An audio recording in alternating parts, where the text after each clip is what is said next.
America के राष्ट्रपति Donald Trump ने पिछले महीने जो कुछ वेनेजुएला के साथ किया था, वहां के राष्ट्रपति को अमेरिका की सेना उठाकर ले गई थी, उससे कहीं कुछ ज्यादा बड़ा ईरान के लिए प्लान कर रहे हैं डोनाल्ड ट्रंप। हो सकता है कि ईरान के सुप्रीम लीडर अयातुल्ला खामनेई के ऊपर निशाना हो। अमेरिकी सेना ईरान के अंदर घुसकर कुछ ऐसा ही अयातुल्ला खामनेई के साथ करना चाहे जैसा उन्होंने वेनेजुएला के राष्ट्रपति के साथ किया था। लेकिन दोस्तों, फर्क यहां पर जमीन और आसमान का है। जब अमेरिकी सेना वेनेजुएला के अंदर घुसी थी तो अमेरिका की सेना के ऊपर वेनेजुएला की सेना ने एक भी गोली नहीं चलाई। लेकिन अगर अमेरिका की सेना ईरान के अंदर घुसती है तो उसको बहुत मुश्किलों का सामना करना पड़ेगा। साथ ही साथ मिडिल ईस्ट के जो अरबी देश हैं वो भी कहीं ना कहीं अमेरिका को इस बात के लिए चेता रहे हैं कि अगर आप घुसोगे ईरान के अंदर या ईरान के ऊपर हमला करने की कोशिश करोगे तो इलाके में बहुत बड़ा बवाल मच जाएगा। बहुत सारी चीजें चल रही हैं ईरान और अमेरिका को लेकर। जंग बिल्कुल मुहाने पर खड़ी हुई है, कभी भी किसी भी वक्त कुछ भी हो सकता है। मिडिल ईस्ट के अंदर अफरा तफरी का माहौल है। इसी बीच बहुत सारी ऐसी खबरें आ रही हैं जिनको सुनने के बाद माहौल और ज्यादा गर्म होता जा रहा है। क्या सच है, क्या झूठ है, इस वक्त के ताजा हालात क्या है, एक एक जरूरी खबर आप लोगों को बहुत आसान भाषा में इस वीडियो में बताने की कोशिश करूंगा। दोस्तों, सबसे पहले बात हम कर लेते हैं अमेरिकी मीडिया की।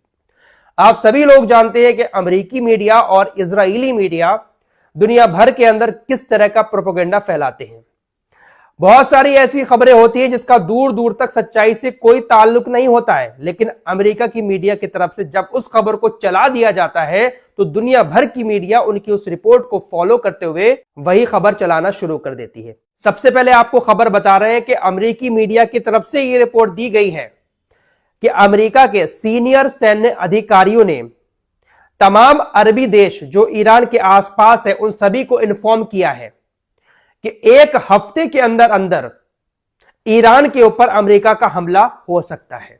आने वाला एक हफ्ता नहीं बल्कि ये जो हफ्ता चल रहा है, आज सैटरडे है, कल संडे है, इस हफ्ते के आखिर तक ईरान के ऊपर अमेरिका हमला कर सकता है। अमेरिकी मीडिया की तरफ से यह भी दावा किया जा रहा है कि मिडिल ईस्ट में एक अरबी देश को अमेरिका ने यह भी चेतावनी दे दी है कि हफ्ते के आखिर तक हमला होगा और आपको इसके लिए तैयार रहना होगा। अब ये इस्लामी देश कौन सा है? क्या यह सऊदी अरब है? क्या यह कतर है? यह नाम नहीं बताया है, बस यह कहा है कि कथित तौर पर एक इस्लामिक देश को तैयार रहने के लिए कहा है। ड्रॉप साइट रिपोर्ट के मुताबिक कथित तौर पर यह जो कल संडे आ रहा है, इस संडे के खत्म होने से पहले पहले ईरान के परमाणु ठिकानों पर ट्रंप हमले करेंगे। ईरानी सेना के जो ठिकाने हैं उनको टारगेट करेंगे। आईआरजीसी के नेताओं को टारगेट करने की हरी झंडी कल संडे तक डोनाल्ड ट्रंप अपनी सेना को दे सकते हैं। ये सिर्फ चर्चाएं चल रही हैं मीडिया पर, यूरोपीय मीडिया पर, अमेरिकी मीडिया पर, इजरायली मीडिया पर। अमेरिकी सेंटकॉम जो समुद्र के अंदर मौजूद है, समुद्र के अंदर हर मूवमेंट पर नजर रखता है, उसने इस बात पर किसी तरह की कोई टिप्पणी नहीं की है, कोई स्टेटमेंट नहीं दिया है। हालांकि जो चीजें सामने आ रही हैं वो ये बता रही हैं कि अमेरिका ईरान के ऊपर हमला करके जो विरोध प्रदर्शन है उनको एक बार फिर से भड़काना चाह रहा है और मंशा यही है कि इस वक्त जो अयातुल्ला खामनेई का शासन है उस शासन का अंत हो। जो रिपोर्ट्स आ रही है उसमें कथित तौर पर ऐसा दावा किया जा रहा है कि अमेरिका ने अपने सभी साथी देशों को इस बात के लिए इन्फॉर्म कर दिया है कि सत्ता परिवर्तन के लिए ईरान के ऊपर हमला होगा। डोनाल्ड ट्रंप ईरान के साथ भी वही सब करना चाह रहे हैं जो अभी उन्होंने हाल ही में वेनेजुएला के साथ किया। लेकिन वेनेजुएला में और ईरान में पहले ही कह चुका हूं, जमीन आसमान का अंतर है। अब उस अरबी देश की बात कर लेते हैं जिसका जिक्र इस रिपोर्ट में किया गया।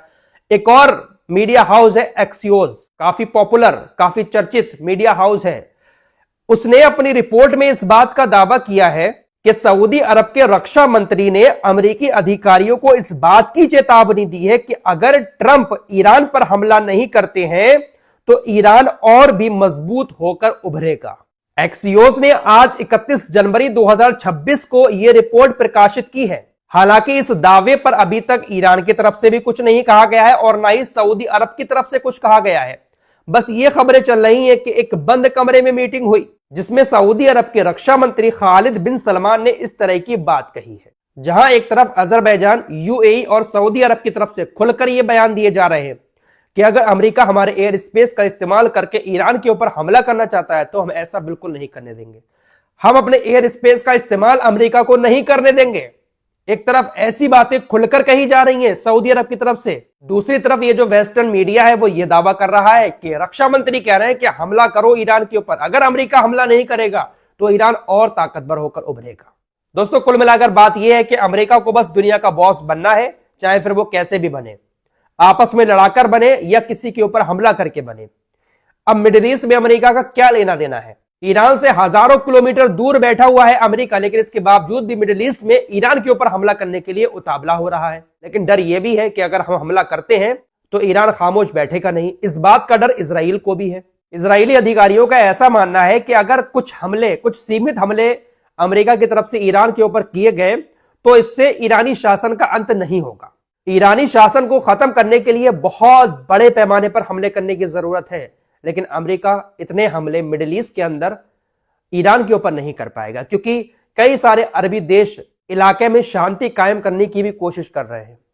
मुझे तो इन अरबी देशों के ऊपर तरस आता है, बेचारे बहुत बुरे फंसे हुए हैं, एक तरफ अमेरिका से, एक तरफ ईरान से। अगर अमेरिका को ईरान के ऊपर हमला करने के लिए अपने एयर स्पेस का इस्तेमाल करने देते हैं, तब ईरान इनके ऊपर हमला कर देगा, चाहे सऊदी अरब हुआ, कतर या फिर जो भी आसपास के देश हैं, जॉर्डन मिस्र जैसे। अमेरिका को सर पर बैठाया हुआ है, अपने देश के अंदर जगह दी हुई है। इनको मालूम है कि अगर अमेरिका ने हमारे एयर स्पेस का इस्तेमाल करके ईरान के ऊपर हमला कर दिया तो ईरान डायरेक्ट मिसाइल हमारे देश के ऊपर छोड़ देगा। जैसे कतर में ईरान ने बहुत सारी मिसाइलें छोड़ी थी, कतर के ऊपर से गुजरी थी, भले ही वो अमेरिकी सैन्य अड्डे पर गिरी थी, लेकिन कतर के ऊपर तो गई थी। तो यही डर है इन अरबी देशों को।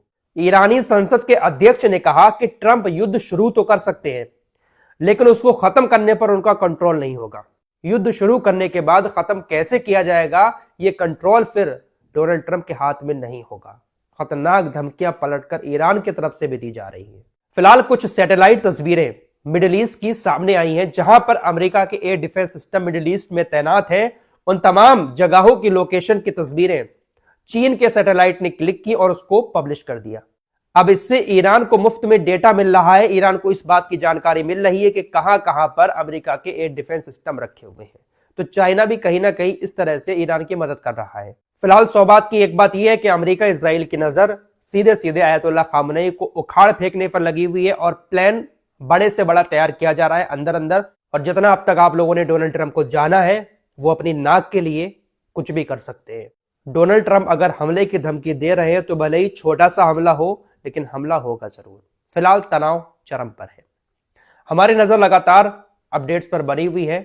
चैनल को सब्सक्राइब करके हमारे साथ जुड़े रहिए।